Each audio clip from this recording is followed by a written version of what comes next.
तो बच्चों आज हम पढ़ेंगे सॉल्यूशन, केमिस्ट्री का ये चैप्टर सॉल्यूशन के इंट्रोडक्शन के बारे में जानेंगे। वैसे सॉल्यूशन बहुत होते हैं लेकिन हम आज ट्रू सॉल्यूशन की बात करने वाले हैं।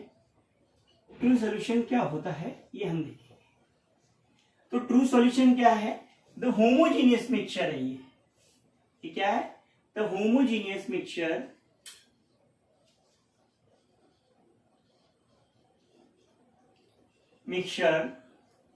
of two or more pure chemically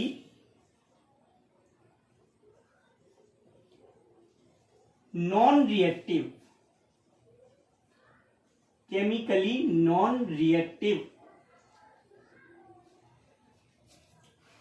substances. अब यहां सब्सटेंसेस को हम कंपोनेंट्स भी बोल सकते हैं,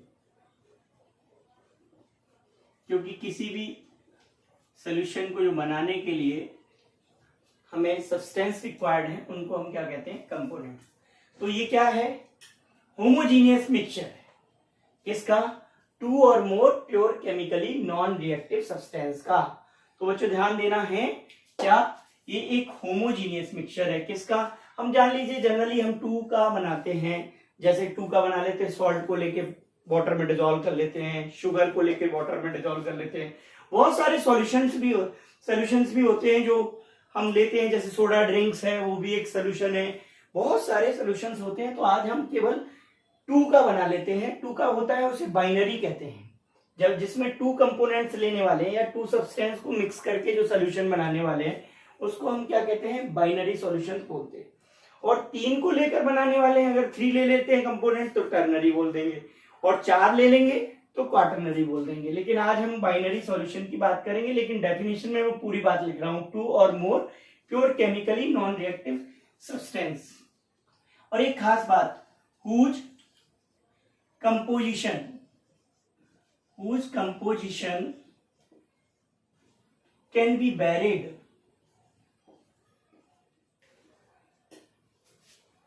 within certain limits। ये तो हो गई डेफिनेशन किसकी? सॉल्यूशन की।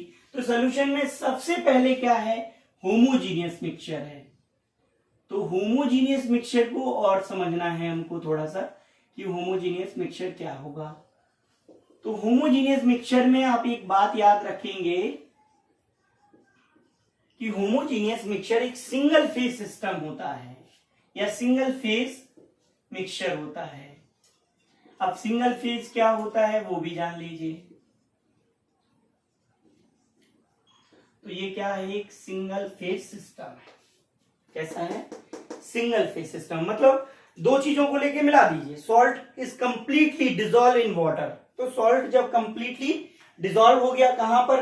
वाटर में। जब सॉल्ट कंप्लीटली डिसॉल्व हो जाएगा वाटर में तो क्या हो जाएगा? उसके अंदर कोई लेयर नहीं बचेगी जिससे हमें सॉल्ट अलग दिख रहा हो और वाटर अलग दिख रहा हो। तो इसका मतलब क्या हुआ? सिंगल फेज आ गई। कैसी फेज आ गई? सिंगल फेज आ गई, एक जैसा हो गया। तो उसको क्या कहने वाले हैं हम? Homogeneous mixture. अब कितने का बनाया है? दो का बनाया है या तीन का भी बना सकते, लेकिन दोनों कैसे होने चाहिए ये बात याद रखना है। सबको एक बात याद रखना है कि ट्रू सॉल्यूशन बनाने के लिए सबसे पहले जो हमने सब्सटेंस लिए हैं वो कैसे होने चाहिए? प्योर होने चाहिए। तो हमको एक बात बहुत ध्यान देनी है कि ट्रू सॉल्यूशन बनाने के लिए जो कंपोनेंट होने चाहिए वो कैसे होने चाहिए? प्योर होने चाहिए। और प्योर के साथ केमिकली नॉन रिएक्टिव भी होने चाहिए। अब केमिकल नॉन रिएक्टिव कैसे हैं वो मैं आपको बता रहा हूं, ठीक है? अब ये भी बात आपको बताऊंगा। तो सबसे पहले एक छोटा सा एक्सपेरिमेंट लेते हैं कि हम एक बीकर ले लेते हैं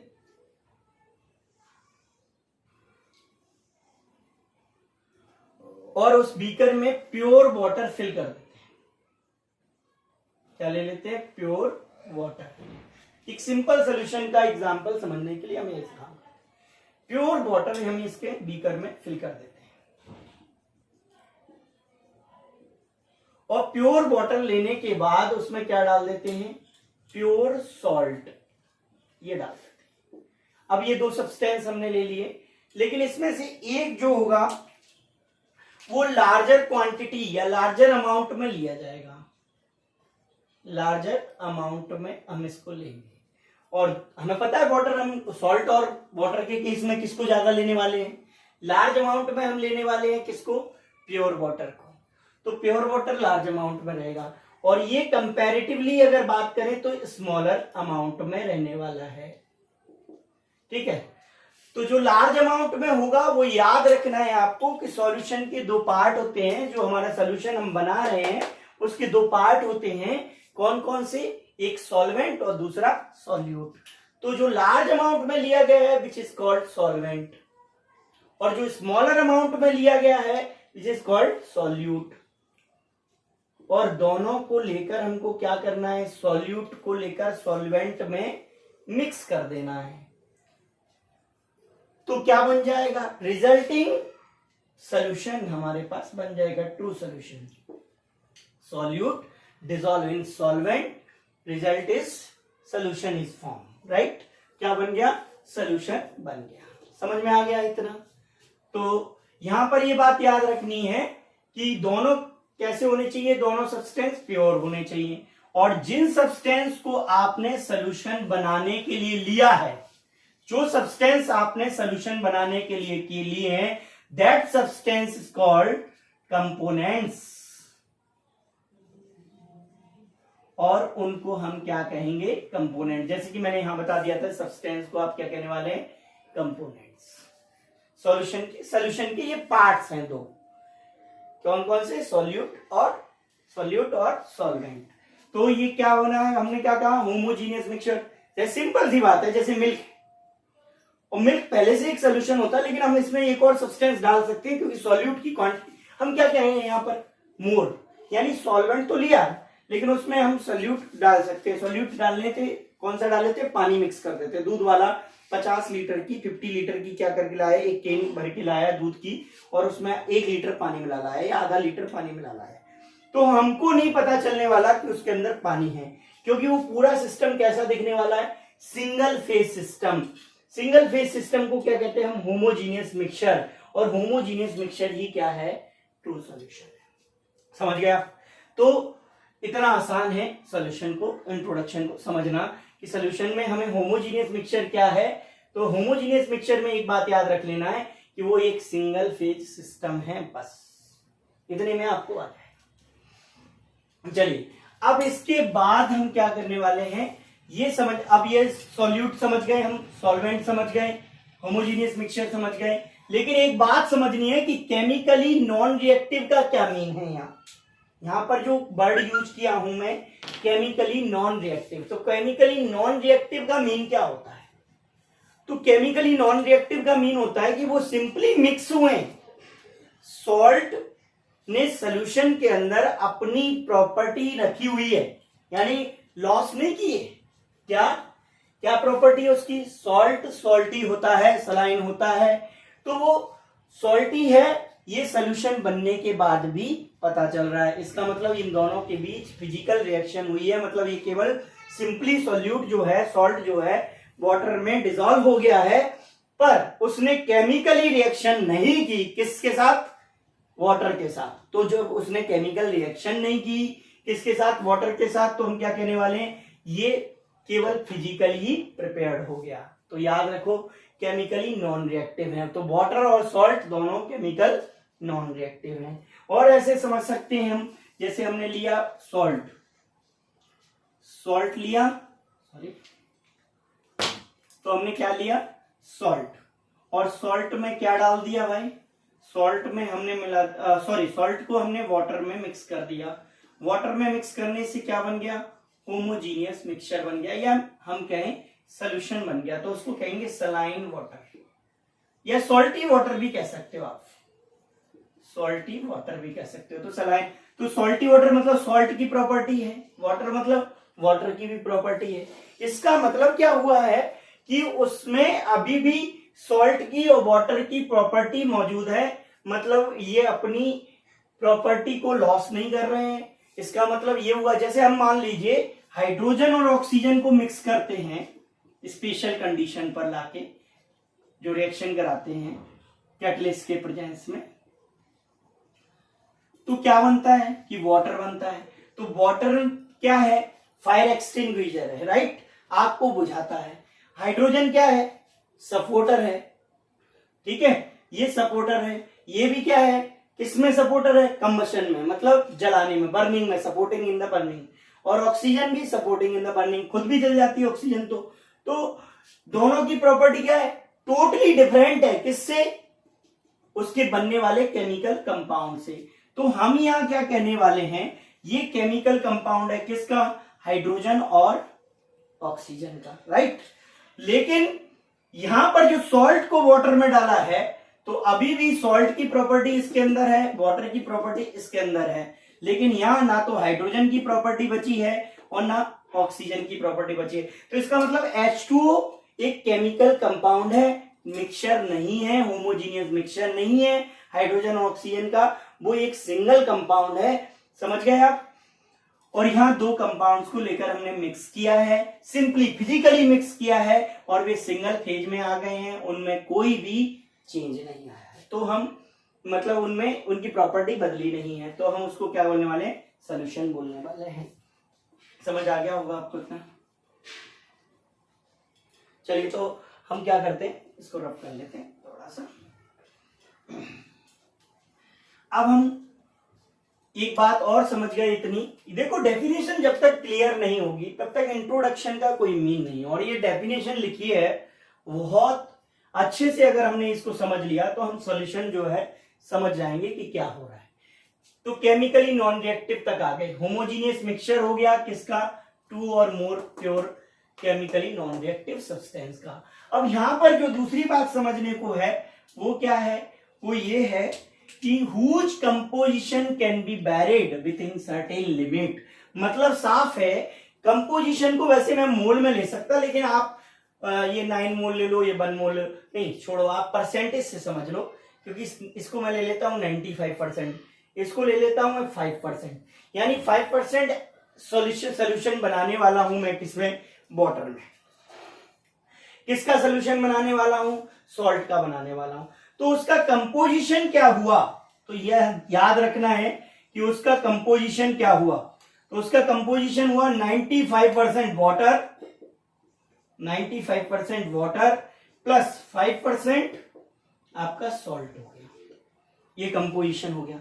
अब इसको क्या कर सकते हैं, वेरी कर सकते हैं, कुछ लिमिट तक हम इसको बदल सकते हैं। इसको बदलने को हम कहते हैं कंसंट्रेशन चेंज करना। आगे के जो टॉपिक में मैं पढ़ाऊंगा आपको कंसंट्रेशन क्या होती है, बहुत इंपॉर्टेंट पार्ट है सोल्यूशन का। तो यहां पर कंसंट्रेशन को चेंज करना, मतलब आप क्या करिए, सॉल्ट की अमाउंट को कम कर दीजिए, जिससे वो रह जाएगा 4%। मान लीजिए सपोज सॉल्ट का अमाउंट आपने कम कर दिया 5 से 4%, तो अपने आप वाटर का अमाउंट क्या हो गया, ज्यादा हो गया 96%। तो इसकी कंपोजिशन को हमने क्या कर लिया, वेरी कर लिया। आप चाहते तो इसको कम करने के बजाय बढ़ा लेते, 6% कर देते, और इसको ये कितना रह जाता, 94%। तो कंपोजिशन को हम क्या कर सकते हैं, वेरी कर सकते हैं, जरूर नहीं है 2%, 2, 3, 4, 5% तक, या हम कुछ लिमिट तक जब तक सॉल्यूशन है उसको हम क्या कर सकते हैं, वेरी कर सकते हैं सैचुरेटेड सॉल्यूशन। तो कंपोजिशन को हम क्या कर सकते हैं, वेरी कर सकते हैं, ऊपर नीचे कर सकते हैं, right. Whose composition can be varied within certain limit, यानी उसके कंपोजिशन को हम वेरी कर सकते हैं, बदल सकते हैं, चेंज कर सकते हैं कुछ लिमिट तक, राइट, सर्टेन लिमिट तक। क्लियर हुआ इतना, कंपोजिशन तक मैं आपको बता दिया। चलिए अब ये तो डेफिनेशन क्लियर हो गई। अब इसके बाद सिंगल फेज सिस्टम में अगर आप और समझना चाहें कि होमोजीनियस मिक्सचर को जरा और अच्छे से समझना चाहते हैं, तो यहां पर एक चीज और ले सकते हो, यूनिफॉर्म प्रॉपर्टीज थ्रू आउट। मतलब क्या है इसका, इसका मतलब ये हुआ कि यूनिफॉर्म प्रॉपर्टी रहती है, या इसको ठीक है आप ऐसे भी समझ सकते हो, लेकिन एक बात और है, यूनिफॉर्म प्रॉपर्टी थ्रू आउट का मीन क्या होता है, ये बात समझ लीजिए। यूनिफॉर्म प्रॉपर्टी थ्रू आउट का मतलब होता है, जैसे मान लीजिए अब हमने एक शरबत बनाया शुगर को लेकर, किसमें, वाटर में डिजोल्व करके बना लिया, मीठा पानी बना लिया, स्वीट वाटर बना लिया। अब जो बनाया, और अगर हमने कंप्लीटली डिजोल्व नहीं कर पाए शुगर, तो जब हम शुरुआत में उसमें से लेकर कुछ पिएंगे, कुछ एक गिलास में लेके, तो हमें वो कम स्वीट लगने वाला है, लेस स्वीट लगने वाला है, ऐसा लगने वाला है कि उसकी स्वीटनेस कम है। कुछ देर बाद और पिएंगे, थोड़ी स्वीटनेस बढ़ेगी। अब लास्ट में जो अनडिजोल्व शुगर पड़ी थी उस वाले को पिएंगे, वो धीरे धीरे घुल रही होगी, तो वो वाला कैसा लगने वाला है, ज्यादा स्वीट लगने वाला है। तो उसकी प्रॉपर्टी यूनिफॉर्म नहीं है थ्रू आउट। इसका मतलब अभी आपका होमोजीनियस मिक्सचर नहीं बना, क्योंकि ऊपर से जब लिया तो वो लेस स्वीट था, नीचे लिया तो मोर स्वीट हो गया, तो यूनिफॉर्म प्रॉपर्टी नहीं है थ्रू आउट। तो यूनिफॉर्म प्रॉपर्टी करने के लिए क्या करें, हम उसको कंप्लीटली डिसॉल्व करें शुगर को उसके अंदर। तो जब आप चाहे ऊपर से पी लो, जब कंप्लीटली डिसॉल्व हो जाएगा तो आप चाहे ऊपर का निकाल के पी लो, बीच थोड़ी और आधा करके पी लो, फिर उसको कंप्लीटली निकाल दो, एक गिलास बचा हो तो उसको भी पी लो। तो सब जगह कैसा स्वीटनेस कैसी रहने वाली, उसकी स्वीटनेस रहने वाली है सब जगह यूनिफॉर्म। तो इसी कहते हैं यूनिफॉर्म प्रॉपर्टी थ्रू आउट या सिंगल फेज सिस्टम। ये की बात है, समझ गए आप।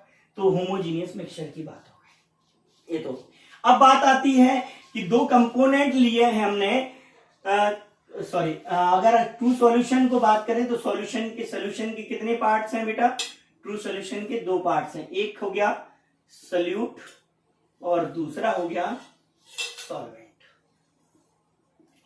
तो हम सबसे पहले जानेंगे सॉल्वेंट क्या है। तो यहां समझे that component of the solution, that component of the solution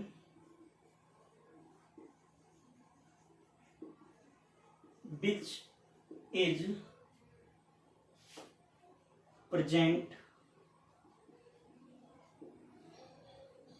large amount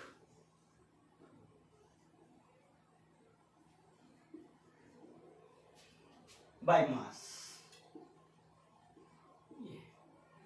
That component of the solution which is present large amount by mass, वो कंपोनेंट सोल्यूशन का जो लार्ज अमाउंट में होता है, वो कंपोनेंट सोल्यूशन का जो कैसा होता है, लार्ज अमाउंट में होता है, वो कंपोनेंट सोल्यूशन का जो लार्ज अमाउंट में होता है, कहां, सोल्यूशन के अंदर, तो उसको हम क्या कहते हैं, सॉल्वेंट बोलते हैं। और एक खास बात देखो, कोई भी स्टेट में आप ले लीजिए सॉल्वेंट को, चाहे गैस स्टेट में ले लो, लिक्विड में ले लो, या फिर आप सॉलिड ही ले सकते हैं, लेकिन खास बात क्या है वो देख लीजिए जरा ध्यान से। जैसे हमने सॉल्ट लिया, सॉल्ट को कहां डाला, वाटर में डाला, क्या बना, लिक्विड सॉल्यूशन। यानी लिक्विड सॉल्यूशन जो बना है उसकी स्टेट डिपेंड किस पर की है, वाटर पर, क्योंकि वाटर भी क्या था, लिक्विड था, ये कौन था, सॉलिड था। तो हमेशा इस केस में जहां सॉलिड को लिक्विड में मिक्स किया जाएगा, आप तुरंत समझ जाना कि लिक्विड ही कौन है, सॉल्वेंट। ये बहुत आसान है। जहां सॉल्ट को वाटर में, जहां सॉलिड को लिक्विड में मिक्स करके लिक्विड सोल्यूशन बनाया जाए, आप समझ जाना लिक्विड ही क्या है, सॉल्वेंट। लेकिन अगर कंडीशन चेंज करूं कि लिक्विड को लेकर लिक्विड में मिक्स कर दूं, जैसे अल्कोहल को लेकर वाटर में मिक्स कर दूं, तब दोनों लिक्विड हो गए और लिक्विड सॉल्यूशन बना, तब मुझे कैसे पता चलेगा कि कौन सॉल्वेंट है। तो सॉल्वेंट बताने के लिए जो लार्जर क्वांटिटी में है, तो ये the component which present the component of the solution which is present in large quantity by mass is called solvent। तो अगर वाटर आपने ज्यादा लिया है तो वाटर सॉल्वेंट हो जाएगा। तो यहां पर आप लिख देंगे क्या, लार्ज क्वांटिटी, लार्ज अमाउंट में लिखे, तो लार्ज क्वांटिटी वाला कौन हो जाएगा, सॉल्वेंट, और लेस क्वांटिटी वाला कौन हो जाएगा, यानी कम स्मॉल अमाउंट वाला, स्मॉल क्वांटिटी वाला कौन हो जाएगा आपका, सॉल्यूट हो जाएगा। अच्छा, इसी केस में एल्कोहल भी सॉल्वेंट हो सकता है। कब? जैसे एल्कोहल को आप क्या करो, वाटर को लेकर, थोड़ा सा वाटर लेकर लार्ज अमाउंट ऑफ एल्कोहल में मिक्स कर दो, बनने वाला लिक्विड सॉल्यूशन ही बनने वाला है। तो इस केस में कौन सॉल्वेंट हो गया आपका? इस केस में सॉल्वेंट हो गया एल्कोहल। समझ गए आप इतना? तो इस केस में आपका सॉल्वेंट कौन होने वाला है? एल्कोहल होने वाला है। क्लियर?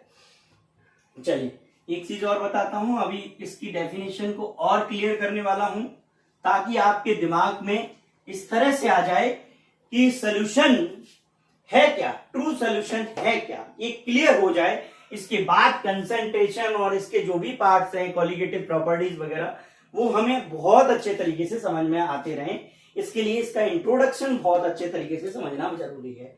तो जैसे मान लीजिए मैं लेबोरेटरी में खड़ा हूं और मैंने आप सब स्टूडेंट्स को बुलाया है।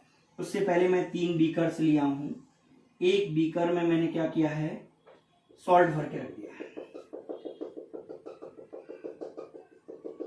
ये मैंने सॉल्ट भर के रख दिया। और दूसरा बीकर लिया, इस बीकर में मैंने क्या किया, हो सकता, अब ये मैं बताया नहीं आप लोगों को क्या किया हूं, शायद मैं वाटर या सॉल्टी वाटर इसमें भर के रखा हूं।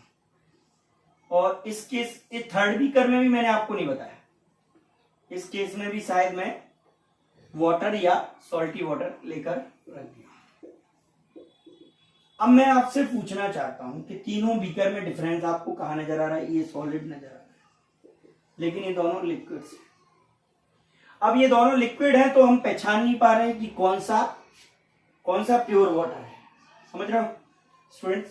तो प्यारे बच्चों ध्यान से समझना, हम नहीं पहचान पा रहे हैं कि कौन सा लिक्विड है, सॉरी लिक्विड तो दोनों है, लेकिन कौन सा प्योर वाटर है और कौन सा सलाइन वाटर है, मतलब सॉल्ट प्लस वाटर का मिक्सचर है, होमोजीनियस मिक्सचर रखा है।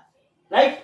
हम नहीं पहचान पा रहे। गिलास रखे हैं तो टेस्ट नहीं करते, लेबोरेटरी में टेस्ट अलाउड नहीं होते हैं, तो हम पहचान जनरली देखकर नहीं पहचान पा रहे हैं। अब मुझे तो पता है क्योंकि मैं लेके आया, मैंने मानो सपोज दैट यहाँ प्योर वाटर फिल किया है और इस पर क्या है, saline water, that is saline water, इसमें सॉल्टी वाटर। तो प्योर वाटर कौन है? प्योर वाटर हो गया सॉल्वेंट, वाटर इज सॉल्वेंट क्योंकि इसमें सॉल्ट मिलाएंगे तो थोड़ा होगा। और ये कौन हो गया? सॉल्यूशन। तो अब मुझे बताइए सॉल्वेंट और ये कौन है? अगर हमने सॉल्टी सलाइन वाटर बनाया तो कौन है? ये सॉल्यूट है, सॉल्यूट है। अब सॉल्यूट, क्या सॉल्यूट की फिजिकल स्टेट आपको दिख रही है सॉल्यूशन जैसी?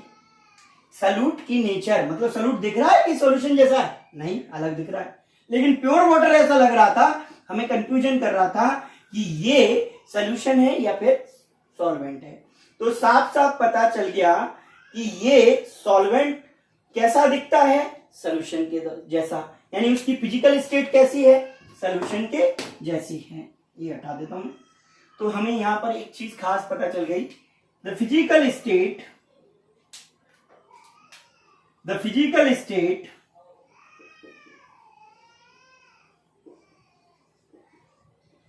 of the solvent, the physical state of the solvent is same that of the solution,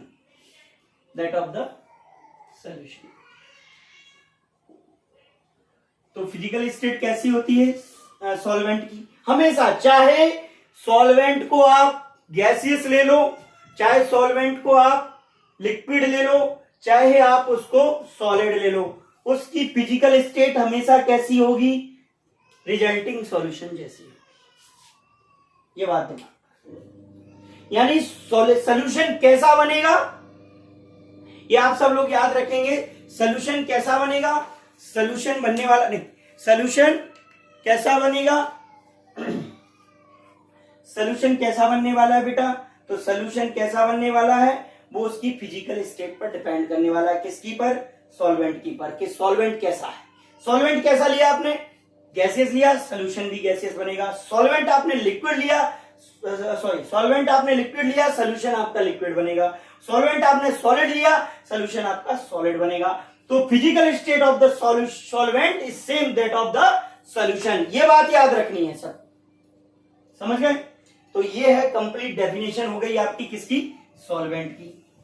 अब सॉल्यूट को तो आप सिंपली सॉल्यूट की जरूरत नहीं है। देखो सॉल्यूट के केस में क्या है कि अगर आपने सॉल्ट लेकर वाटर में बनाया तो उसकी फिजिकल स्टेट डिपेंड नहीं कर रही किस पे, उसकी फिजिकल स्टेट पे सॉल्यूशन की डिपेंड नहीं कर रही फिजिकल स्टेट। लेकिन अगर आपने लिक्विड लिया है तो वो उसके जैसा हो सकता है, लेकिन इस केस में हम यही कहते हैं कि इसकी फिजिकल स्टेट हमेशा सॉल्यूशन जैसी नहीं होने वाली है, समझे? तो हम कहेंगे that component of the solution which is present relatively less amount, right? That component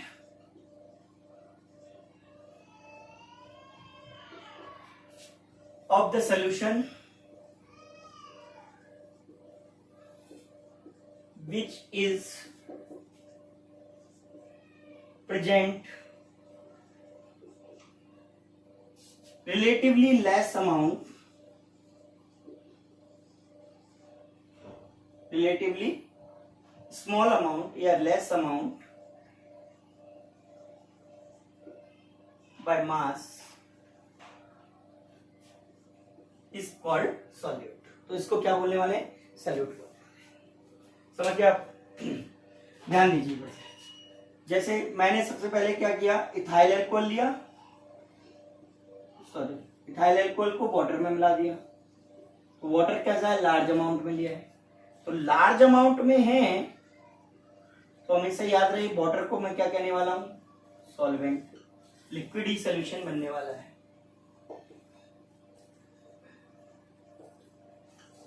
और हमने क्या किया, वाटर को लिया और इथाइल अल्कोहल में मिक्स किया। तो इथाइल अल्कोहल कैसा लिया हमने, लार्ज अमाउंट में। अब इथाइल अल्कोहल लार्ज अमाउंट में लिया है, ध्यान रखना है, इथाइल अल्कोहल लार्ज अमाउंट में लिया है तो वो हो गया सॉल्वेंट। क्लियर? और ये कौन हो गया, सॉल्यूट हो गया। तो ये अमाउंट पर डिपेंड करेगा, समझ में आया? और इस तरह से आगे हम ये भी पढ़ेंगे, सॉल्यूशन फिजिकल स्टेट के बेस पर तीन तरह के हो जाएंगे, गैसियस हो जाएगा और लिक्विड हो जाएगा और तीसरा सॉलिड सॉल्यूशन हो जाएगा। लेकिन ये भी याद है, वो किस पे डिपेंड करेंगे, सॉल्वेंट आपने गैस लिया है तो सॉल्यूशन कैसा होगा, गैसियस होगा। और सॉल्वेंट आपने लिक्विड लिया है तो सॉल्यूशन लिक्विड होगा। और सॉल्वेंट आपने सॉलिड लिया है तो सॉल्यूशन भी सॉलिड बनेगा। ये बात याद रखना है, ये बात समझना है। ये मैं आपको इंट्रोडक्शन समझाया हूं किसका, सॉल्यूशन का। तो क्लियरली दोबारा से एक बार डेफिनेशन समझेंगे। होमोजीनियस मिक्सचर ऑफ, ध्यान से समझिए, ये बन गया आपका सिंगल फेज सिस्टम, सॉल्ट को प्योर वाटर में डाल के। तो single phase system that mean homogeneous mixture of two और more pure chemically non reactive. कभी अभी भी कैसा है, सॉल्ट डाला सॉल्टी है, शुगर डाल देते तो कैसा हो जाता, मीठा हो जाता। तो सीधी बात यह है कि उसकी केमिकल, उसकी प्रॉपर्टी अभी भी सॉल्यूशन के अंदर है, लॉस नहीं की उसने, ये बात याद रखना है। तो हमको समझ में आ गया कि होमोजेनियस मिक्सचर ऑफ टू और more pure chemically non reactive substance which composition can be varied within certain limit. मतलब उसके कंपोजिशन को, जैसे मैंने बताया था 95% वाटर लिया है, 5% सॉल्ट लिया है, तो इसको 96% वाटर कर दो, इसको 4% कर दो, या इसको 94% कर दो, इसे 6% कर दो। यानी कंपोजिशन को वेरी कर सकते हैं, ऊपर नीचे किया जा सकता है। तो सिंपली हम समझ गए सॉल्यूशन क्या है। और सॉल्वेंट के केस में याद रखना है कि उसकी फिजिकल स्टेट हमेशा कैसी होने वाली है, सॉल्यूशन की जैसे होने वाली है। तो बच्चों इसके आगे हम नेक्स्ट क्लास में बताने वाला हूं कि सॉल्यूशन के टाइप्स क्या हैं और कंसंट्रेशन टर्म्स भी आपको नेक्स्ट क्लास में बताऊंगा। ठीक है बच्चों।